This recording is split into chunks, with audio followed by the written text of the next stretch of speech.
Evangelho é a palavra do Cristo eterno.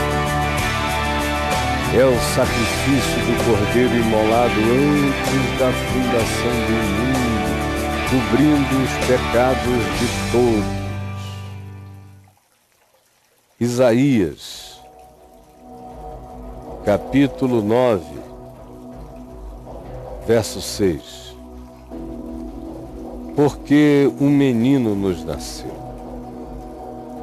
Porque um menino nos nasceu. Tudo que se disse antes encontra aqui nesse início de descrição a sua razão, a sua explicação. O que vem antes? O que vem antes é a afirmação de que a terra que vivia aflita não continuará na obscuridade, que não continuará a viver como um ser desprezível, que experimentará a graça de Deus, porque eles que andavam antes em trevas agora estão vendo grande luz. Eles que antes viviam na região da sombra da morte, a eles resplandeceu-lhes a luz. Então ele diz, e agora o nosso coração se enche do espírito da multiplicação. Estamos alegres, como quem ceifa. Estamos exultantes, como quem tem um saldo positivo, extraordinário, depois de um ano de esforços. E aí ele diz, estamos assim? Quer saber por quê? Qual é a razão de aqueles que estarem em trevas terem visto grande luz? De que os que viviam na região da sombra da morte encontraram alegria extravasante? Quer saber por quê? Alegram-se, saltam, celebram. Por quê? Porque tu quebraste o jugo, o peso que os esmagava, que lhes feria os ombros, tiraste o cetro do seu opressor, da mente, do coração deles. Eles experimentaram liberdade. E os significados das suas vidas foram alterados. Em vez de guerras e tumultos de batalha, o que se encontra é outra atitude. Até mesmo as vestes revolvidas em sangue seriam queimadas e servirão de pasto ao fogo, porque há uma ordem em estado de mudança. Por quê? Porque os aflitos podem ter esperança, porque os infelizes podem celebrar de alegria, porque os oprimidos podem viver livres, e porque os que estavam em estado constante de guerra, de beligerância, de ódio, de antagonismo, podem ficar livres de tudo isso, desistindo do espírito da guerra e colocando todos os pensamentos e pseudo-razões da guerra no fogo para sempre. Quer saber por que pode ser assim? Porque um menino nos nasceu. Um menino nos nasceu. Um filho se nos deu, filho do homem, filho da humanidade. É o que brota da humanidade, o homem absoluto. O homem que cura os outros homens. O homem que abre os sentidos e as percepções. de quem pede e deseja. O homem que atravessa sobre as águas. O homem que aquieta tempestades e apazigua mares, ondas e ventos. O homem que multiplica alimento. O homem que acolhe leprosos e inacolíveis, prostitutas, meretrizes e gente de reputação não recomendada.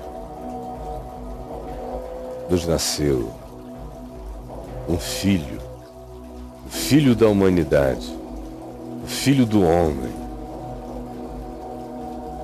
aquele que é o homem para o homem, aquele que é o homem para Deus, aquele que é o homem para a natureza, para a criação. É esse. Quem se aproxima dele vai se tornando homem, humano por excelência, absolutamente humano, extravagantemente humano.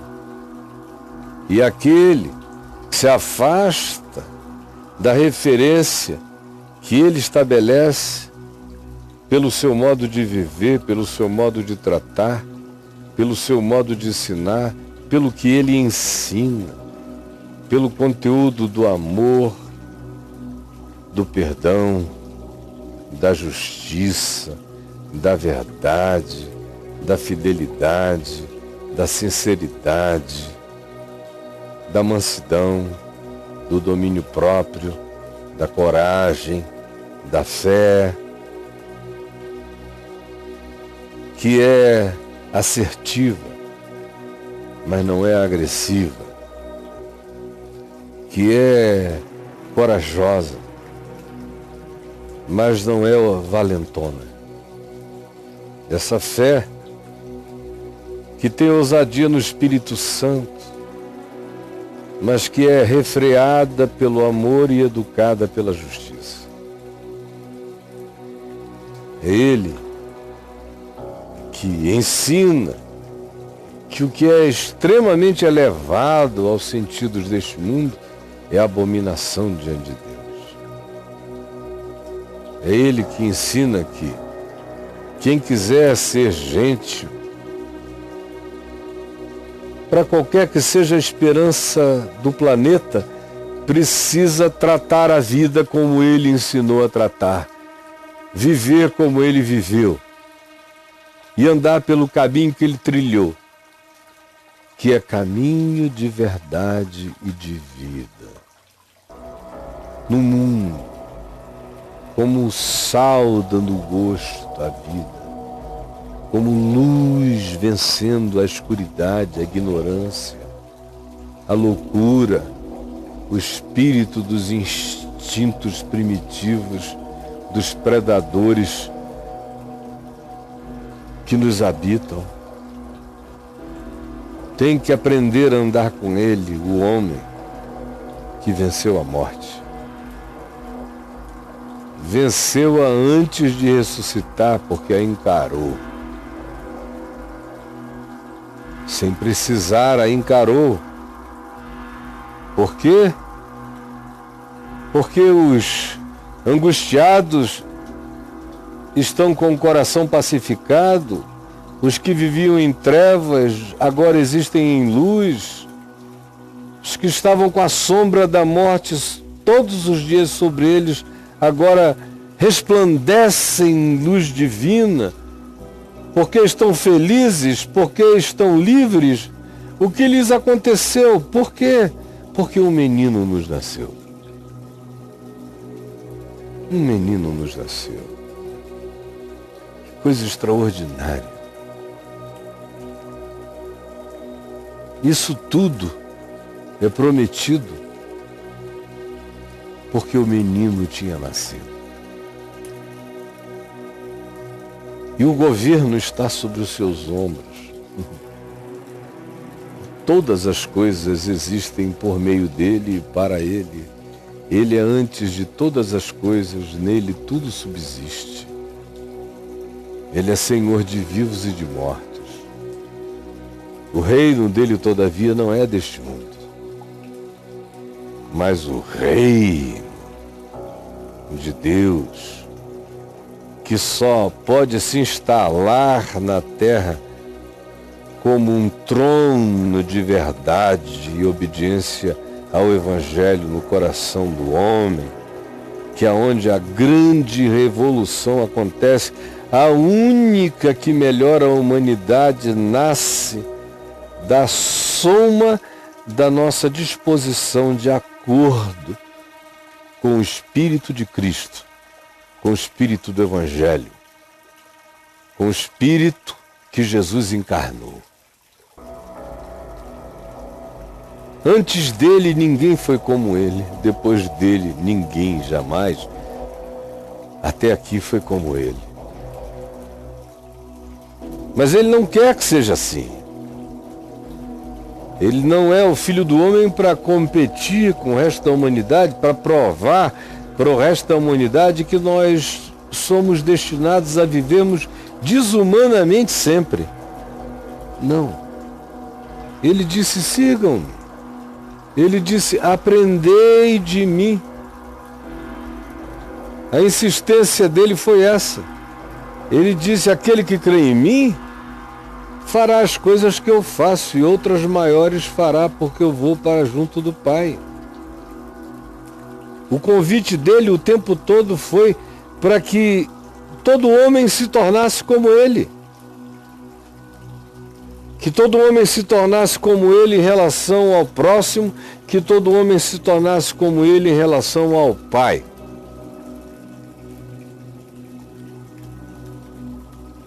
O governo está sobre os seus ombros. O governo, até aqui invisível, se tornará visível quando do céu e no céu se vir o sinal do Filho do Homem, vindo com poder e grande glória. Mas o governo está sobre os seus ombros. E o seu nome será Maravilhoso Conselheiro. O seu nome será, aqui na sua Bíblia tem uma vírgula, mas no texto original não tem. Maravilhoso Conselheiro. Aquele conselho da palavra da vida. A filosofia perene. A filosofia indiscutível, a filosofia indisputável, a filosofia chancelada pela ressurreição dos mortos, a filosofia sem filosofia, a filosofia que encarnava a sabedoria, a filosofia da eternidade. Por isso, o seu nome será Maravilhoso Conselheiro. Conselheiro da eternidade. O conselheiro de todas as existências. O meu conselheiro. O seu nome será Deus Forte, sendo ele manso e humilde de coração. Sendo ele simples e que ensinou a glória de lavar os pés dos irmãos e de servir uns aos outros de maneira despida, nua, como ele fez. E o seu nome será Pai da eternidade. Ele é que gerou a eternidade. Ele é o eterno. A eternidade é o que decorre do eterno. Ele é o Pai da eternidade. A própria eternidade foi gerada por ele. Sem ele, nada do que foi feito se fez, nada do que é teria sido ou se tornado. Por si só e de si mesmo, ele é o Pai da eternidade. Ele é o príncipe da paz. Ele é aquele que diz que reconciliação é salvação. E que irreconciliação deliberada, hostil, supremacista ou preconceituosa ou intolerância é morte. É morte. Porque ele é o príncipe da paz, é o príncipe da pacificação, é o príncipe da justificação, é o príncipe da reconciliação, é o príncipe da extinção do espírito da vingança e do ódio e da retribuição. Sim, para que se aumente o seu governo e venha a paz. Venha a paz. E o seu reino se estabeleça, para o estabelecer e o firmar mediante o juízo e a justiça, a verdade e a justiça, desde agora e para sempre. Por isso esse menino nasceu. Ontem eu estava conversando lá em Copacabana com um amigo meu de origem judaica e que conhece muito da história de Israel, de política de Israel, da história judaica. E no meio da conversa eu falei sobre o fato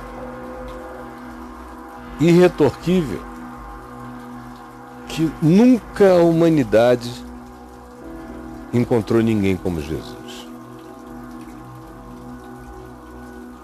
E ele é um homem inteligente. Ficou pensando com os olhos claros e bonitos dele, já amadurecido como ele é. Ele pensou, ficou um pouco em silêncio, falou: pô, cara, isso é impressionante. Olha, para mim essa é a coisa mais chocante. É pensar que no meio daquele mundo, no primeiro século, com toda aquela coisa grotesca, com toda a barbárie, com toda a loucura, com toda a demência imperial, com todo o espírito horroroso das lideranças religiosas, com todo o tribalismo perverso ou imperialismo dominante,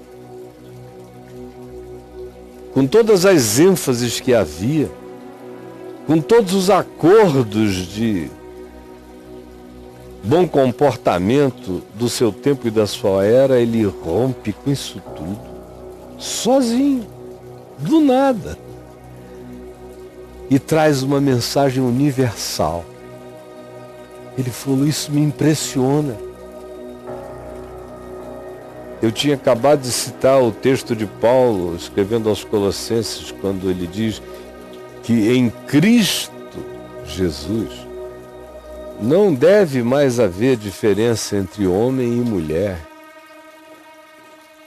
nem entre raças, etnias, nacionalismos. Tudo isso em Cristo tem que ser extinto. E foi aí que ele disse o que disse, e eu fiquei olhando com tanto prazer no meu coração para aquela percepção dele, de que de fato esse menino estourou o mundo, arrebentou todos os parâmetros e continua a ser insuportavelmente para além do que a gente deseja ser como ser humano, infelizmente. Porque a nossa vocação, segundo o Evangelho, é nos tornarmos segundo esse menino. Essa é a vocação em Cristo Jesus.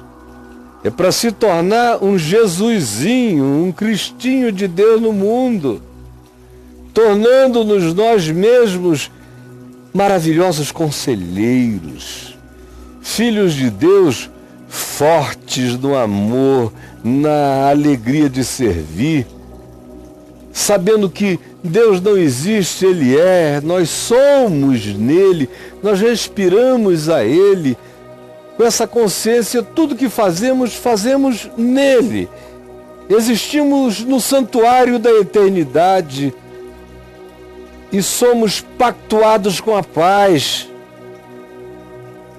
para que o reino de Deus engravide a história. É para isso que estamos aqui e o chamado é esse. Por isso Paulo diz, quando eu tropeço na minha vocação, quando eu fujo, quando eu me desvio dela, eu me ressituo,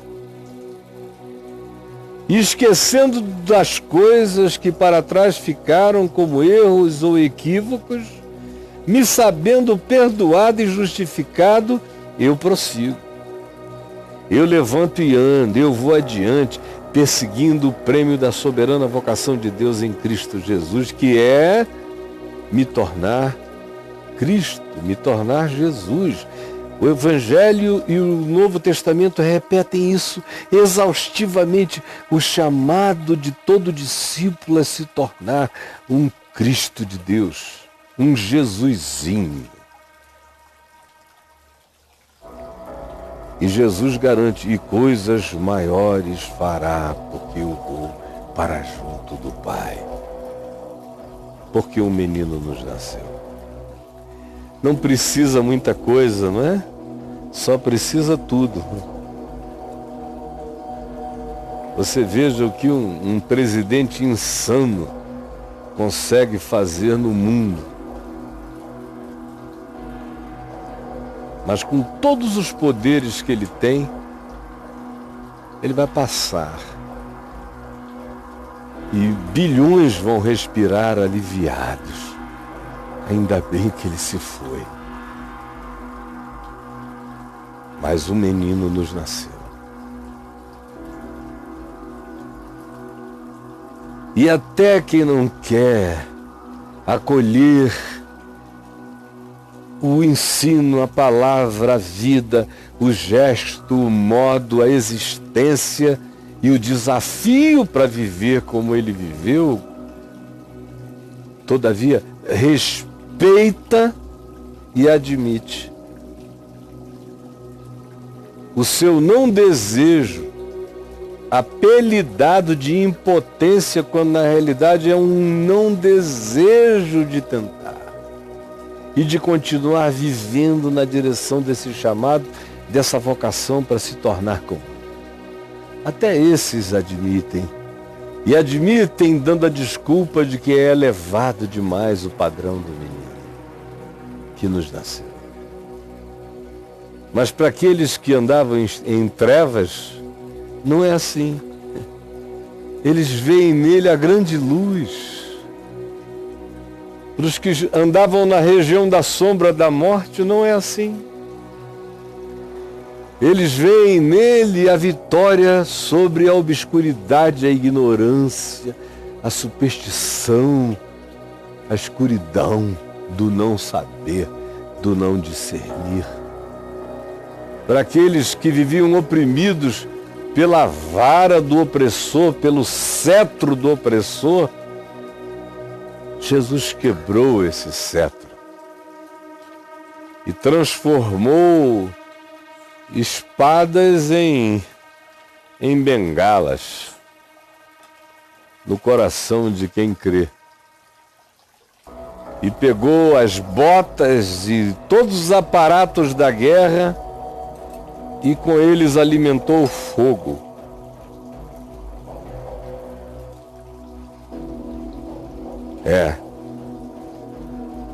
Tudo isso porque um menino nos nasceu.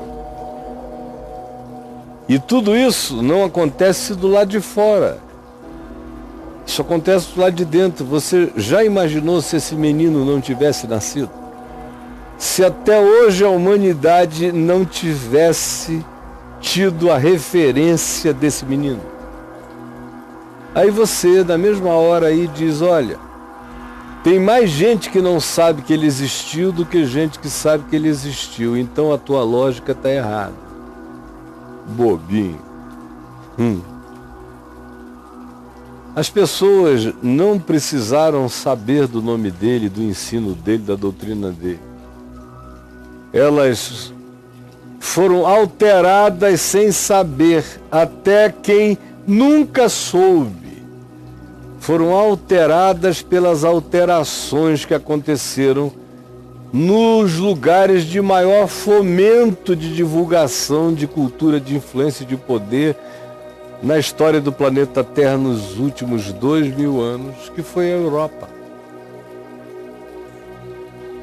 Que, bem ou mal, foi profundamente atingida durante momentos pela experiência do menino que nasceu, o que transformou profundamente as instituições, os governos, as constituições, as formas de governo, sem sentirem e sem querer e sem admitir. Eles chamam de um caminho melhor para o homem justamente aquilo que Jesus propõe. E eles não querem como mandamento para a vida, mas reconhecem que nós não temos muita esperança de vida se não for como Jesus propôs. Se não for como Jesus propôs, e quanto menos seja como Jesus ensinou, mais rápida será a nossa extinção. Porque Jesus, o menino que nasceu, o filho que se nos deu, o maravilhoso conselheiro, Deus forte, Pai da eternidade, príncipe da paz, é aquele que nos ensina como não nos autoaniquilarmos. Do contrário, o nacionalismo fará a nação ir contra a nação. Reino contra reino. Do contrário, sem justiça, o que se terá serão revoluções sobre revoluções e movimentos terroristas. Sem justiça, o trono da guerra está estabelecido.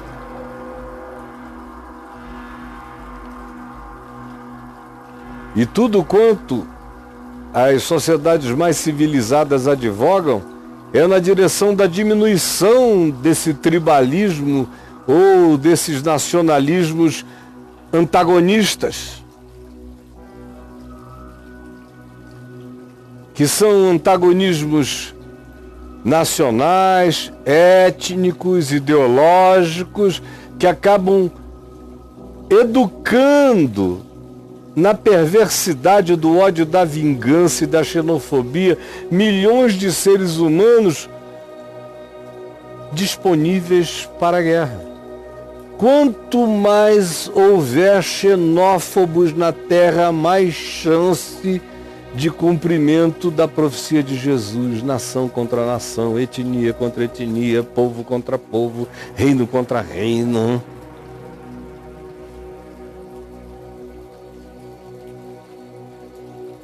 Nós só estamos ainda aqui. Ainda há esses lampejos, ainda houve esses Gandhis de expressão humana, porque um dia um menino nos nasceu. Gandhi mesmo dizia: eu amo o vosso Cristo, eu odeio, detesto o vosso cristianismo. Mas por que houve Gandhi? Não foi por causa de nenhum guru hindu, foi porque um menino nos nasceu. Por que que os grandes arrependimentos que mudaram a história aconteceram? Todos eles aconteceram porque o espírito do menino que nasceu trouxe os ensandecidos, loucos, a um estado de consciência mínima, e eles viram que caminhavam na direção do autoaniquilamento. Porque um menino nos nasceu. Porque um menino nos nasceu, eu sou, eu existo. Quem seria eu sem esse menino E se ele não tivesse nascido em mim? A escuridão teria me engolido há muitos anos atrás. O cetro do opressor pesava enormemente sobre mim e teria me liquidado. Eu estou aqui livre, porque um menino me nasceu. E porque na busca de ser como esse menino, maravilhoso conselheiro, Deus forte, Pai da eternidade, príncipe da paz, me chama a ser, é que eu existo num estado feliz de transformação cotidiana.